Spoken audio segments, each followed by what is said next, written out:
guys, welcome back to my channel.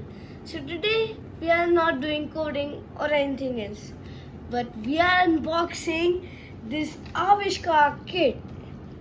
It is an AI. It can form cranes. It is a 3-in-1 robot here. It's a MEX of the MEX series. We can build a crane. We can build a hand like this, and a robotic arm also. So let's unbox it. So let me just open the kit. And here's the box. I'll open it.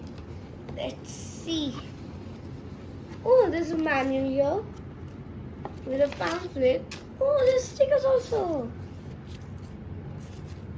There's a manual and there's 2 packs of parts actually. This one has more parts than this. It has only 47. And here are the electronics like the brain, etc. Let's see the electronics.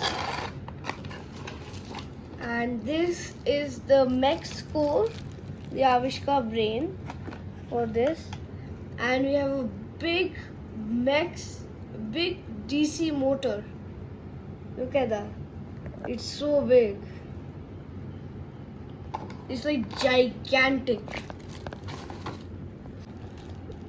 Now I'll just open the brain and show you. Wow, it's looking so nice. Look at that. In this kit, I have also noticed that you can mix this with your own Lego technique. Like these parts you see here, I have them as some similar to this in my Lego technique. I had a bike that I built from it. So this was my summer vacation gift. Now in the upcoming video, it will be very interesting as I will show you one thing that you can build with it. And I've probably built this because it's looking very fun. So stay tuned. Like and subscribe to my channel and hope you like the video. Bye.